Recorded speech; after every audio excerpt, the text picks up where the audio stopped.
One haul to rule them all.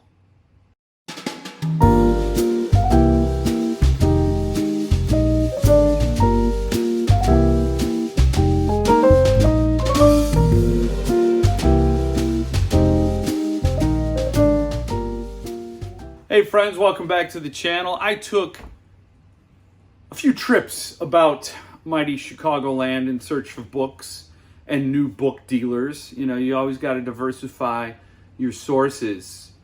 You got to keep looking around for new people to hook you up. What do they got? So these little journeys took me to some familiar places and a brand new one. And I'll let you figure out how that turned out. Jump in, ride shotgun, go check it out. So I'm doing something fun. I'm going downtown. I haven't been downtown since November of last year. My last day where I was actually in the office to clean out my office about a month before I got shit canned. And today I'm going there to have lunch with a former coworker and then go to a bookstore. A used bookstore because I mean, I don't need to explain that to you guys. You get it.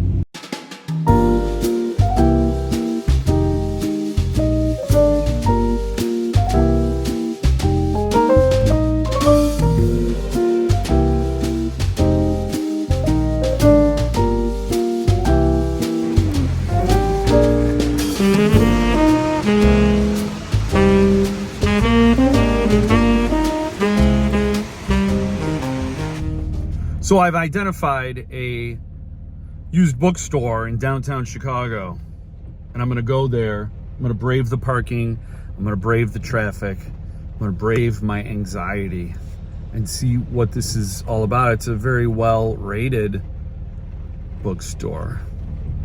It's called Afterwords. And the only reason I'm not filming this outside their place is it's raining outside. It's really crappy. So I'll see you there.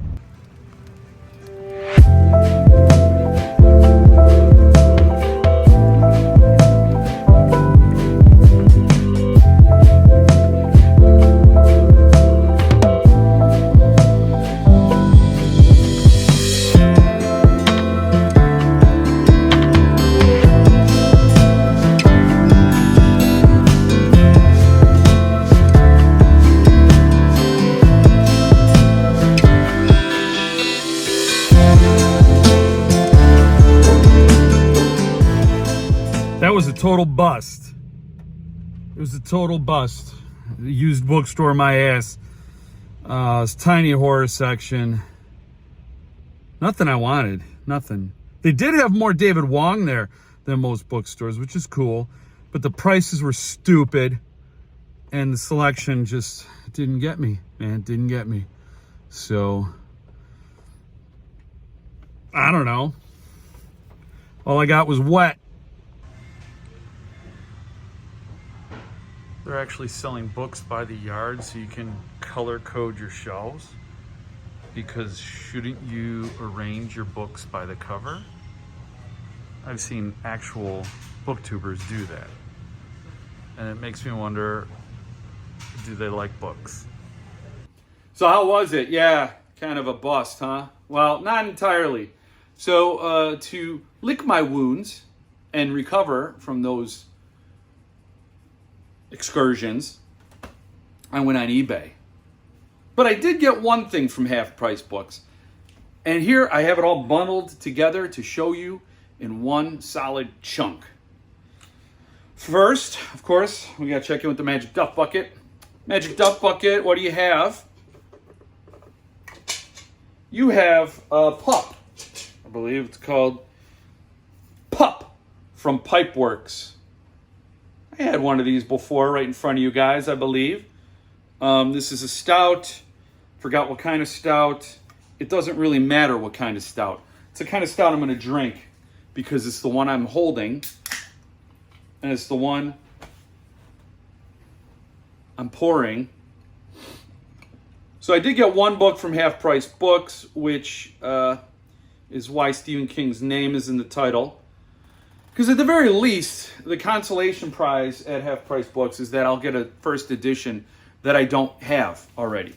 There are holes in my collection, and I'm just fine filling in those first editions or those trade editions with the books I find at Half Price Books. Yeah, that's good.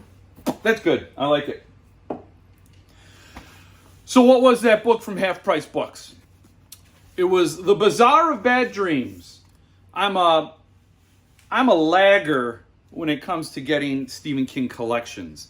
He's a master of storytelling and superb at the short stories, at short fiction. But I for some reason, I always pass. I always say, it's a collection.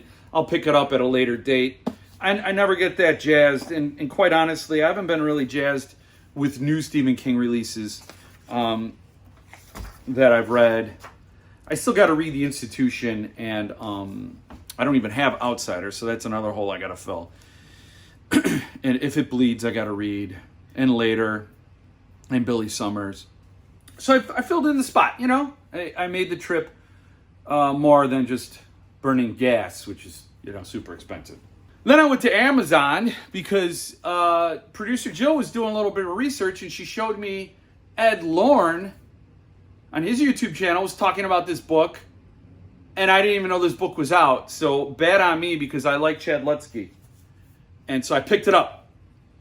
Slow Burn on Riverside by Chad Lutzke. And if you don't like that cover, then I don't know what to say, because art is subjective, and you're perfectly fine to not like the cover. I just think it's a cool cover. Love the retro feel to it. And so I picked this up. Got to read some Lutzke, and happy to do that. So showing this to you. Amazon purchase, you know, nothing fancy, nothing limited. Just go to Amazon and give Jeff Bezos the money. Just give Jeff Bezos the money. Then I went to eBay, and I have certain searches saved, and I get notifications when there's an item that matches my search criteria, right? I mean, you know how this works. And I never get them in time. I don't know why. I'll go and I'll look on eBay, and I'll see that something I have a saved search for is already sold, gone, bye-bye. Well, this was not the case this time. This time, I found it before I got the notification. And in fact, I never got the notification because I bought it. It's an Ark of Pearl. Ark of Pearl. So this rounds out my pig collection. The only one I'd be missing is, yes, the lettered edition that producer Joe won't let me buy. But that's fine. That's okay. That's cool. Don't come after producer Jill. And I got it for $11. So really cool to round that out. I got the Ark of On This the Day to Pig given to me by a good friend of the channel, and just a good friend. I don't know why I said friend of the channel. He's a good friend. Of course, On This the Day to Pig by Cemetery Dance, and Pearl, signed First Pearl, so this will go with that. So that's cool. You got to agree. All right. Then I was still on eBay, and there was another Ark I wanted, and it's Echo by Thomas Heuvelt. Oh, man. Olde Heuvelt. You got to say it a few times. I could edit it out and just do the one I did right, but that wouldn't be transparent. The funny thing with this Ark is there were several sales. There was a sale for like $59, another one for $48, one for $35, and then this one person listed it, and it sold for $15, and she had the entire package of promotional materials that went with it, and it sold for $15. And I thought, how pissed must that seller be to know they could have gotten a lot more. So I got this in the mail, and the nice thing was it had, you know, the sticker, Nightfire sticker, because that's who's publishing, and a bookmark. So this is part of the promotional materials that came with the book. I wasn't expecting them, and I got this. This comes out in February, but I'm going to read it. If you've seen my interview with Thomas, you'll see that he talks about what inspired the opening scene of this book. and he talked a lot about what it's about. I'm not, you go see that interview and catch up on it, but what he said got me so excited for this, and to be able to read it and give you guys a review before it's out would be tremendous. But of course, you don't have to wait for it to come out.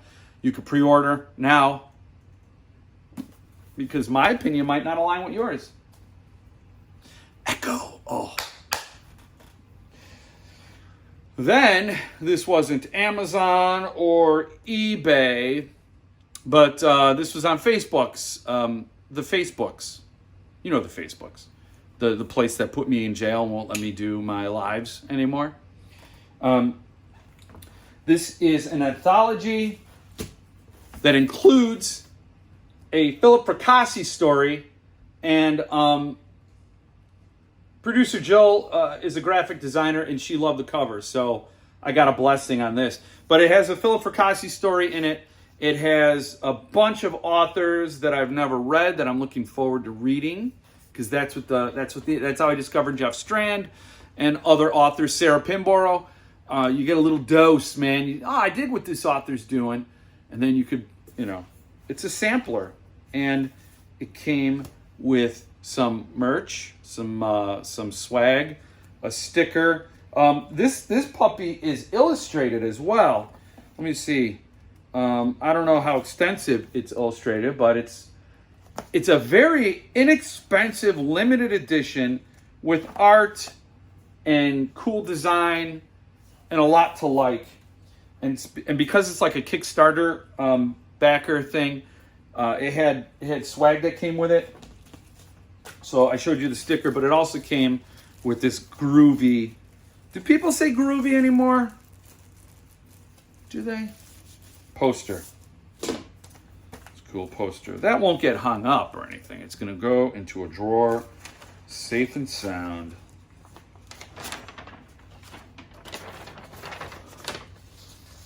Monster Manifesto. Very cool design and artwork that will be hidden from the eyes, like all artwork should be, to keep it in pristine shape. So that's my book haul. Some ARCs, some limited editions, some trade editions, some fun, some ideas for you to go get some of these things. This Humans Are the Problem by Weird Little Worlds Press is available. I'll put the link down there and you can get it. It's only $25. The ARCs, I can't help you, but I do recommend getting the Chad Lutsky.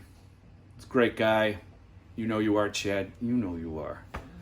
And that's it. And then, check out your half-price books. Don't go to Afterword, man.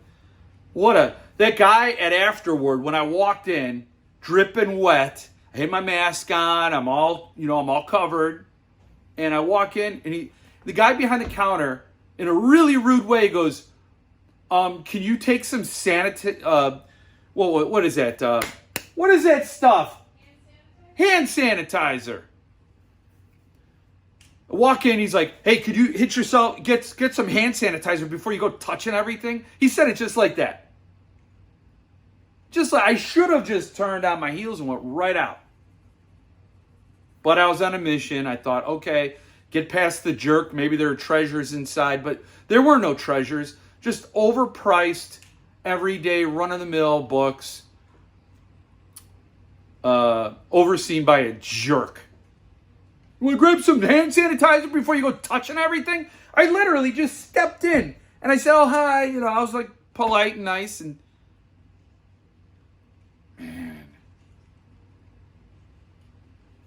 So now I've just outed Afterword bookstore in Chicago as a place nobody should go to. Don't go there. See what happens when you're a jerk? I didn't want to wield my mighty influence, but there we go. You know what? I've come down from there. I got some nice books. I'm warm house. Have a nice stout. And I plan on staying frosty. So maybe you should stay frosty.